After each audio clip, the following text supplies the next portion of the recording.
So I woke up probably around maybe 6 o'clock in the morning, and I went to take the pregnancy test. I didn't want to let Jonas know that I was doing it because if it was negative, I didn't want to disappoint him. Family for us was always very important, both of us growing up in larger families and always talking about how many kids we'd have and what their names could be.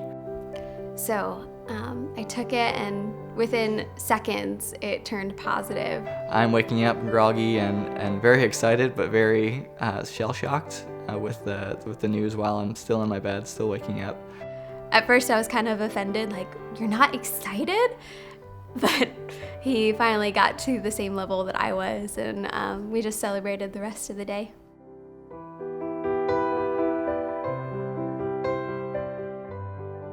We lived in an 800 square foot apartment. We moved our bed around, and it was kind of like engineering, trying to decide where things will go, and we finally found a place in our bedroom where it was going to be our baby's corner. We went into a doctor's appointment early October, a normal checkup. We had now seen pictures of our son, and we had our name picked out. We weren't telling it to people yet. We were being secretive. The ultrasound tech, who was normally very talkative, was a little bit quieter than she had typically been. And she didn't say a word until she said, "You're gonna have to see the doctor." And she said that our baby was not well. Your son has something called fetal hydrops, and it's a significant amount of fluid surrounding his abdomen, and that means there's something wrong, and you'll need to see a specialist as soon as possible. He had something called ascites, or fluid, around his abdomen. Despite what the outcome was, I wanted to speak life. Checking in to see our first doctor at the medical center in downtown Houston, immediately he told us that his heart rate was going up from the normal, what should be around 130 for his age, up to 280 beats per minute. In my mind, it was like I had a healthy boy, and now all of a sudden he's not. And there's nothing that I could do. So it took us to a place where our hope had to be in Christ. We were seen by a specialist. We were told that we were very lucky to see her. And so she specializes in specifically fetal cardiology. And she took the ultrasound machine and she was looking around, and everyone was talking again, and continued to kind of whisper and talk about things that I didn't understand. My wife heard some talk about a heart condition that she knew was fatal. When they told us the diagnosis, they wheeled me out of the room into this small conference room where there was tissues sitting on the table. And they told me and Jonas and my mom, and my heart broke. Could do nothing but just pray in that room. I prayed, thanking God for his goodness and thanking him that he was in control and that he knew what was happening and that he was bigger than it and that he had our best plans in mind. And so we clung to hope for our son. They made sure that we were aware of the condition of our son, that he wasn't expected to live, and we had to walk through each step of labor, medication, yes or no, autopsy after delivery, yes or no, what they would do if he went into cardiac arrest, and we had to be okay with letting him pass if he did go into cardiac arrest. And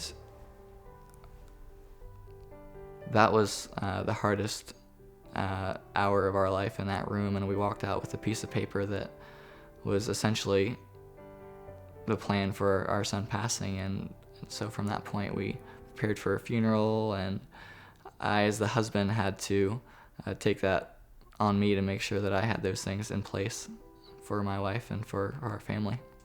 Every morning I woke up to see our baby's corner and realizing that we wouldn't have a baby in our corner. I gathered together with some guys, and they offered to help me move all of our baby gifts and our crib and everything out of our apartment. It was late in October, and we went to yet another doctor's appointment. and the amount of fluid that he accumulated, they were surprised that he was still alive. And they said, this weekend he'll most likely pass, so prepare yourself to deliver next week. So we went back home and continued to pray. And so it was my Hail Mary prayer, like, Lord, save my son. I want you to save my son. The following Monday, we go in, and they wanted just to see if he had a heartbeat. With disappointment, we were just waiting, and we were a little bit irritated that it was taking as long as it was with the new ultrasound tech, and she kept looking around and kept taking more measurements, and she looked a little bit confused. And so we sat there, and she said she's going to talk to the doctor and she'd be back in a minute. So the doctor came back in.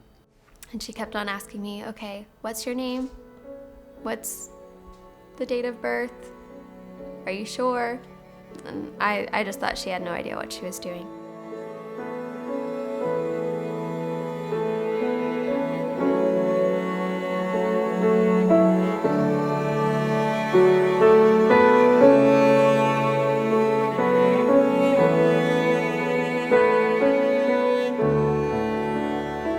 His words were divine intervention.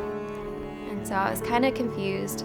We stopped looking at the ultrasound pictures because I was always like, oh, he's getting better. And the doctor would always say, no, he's getting a lot worse. Her only job was to check for a heart rate, and the fluid around David's head, heart, and lungs had completely gone away.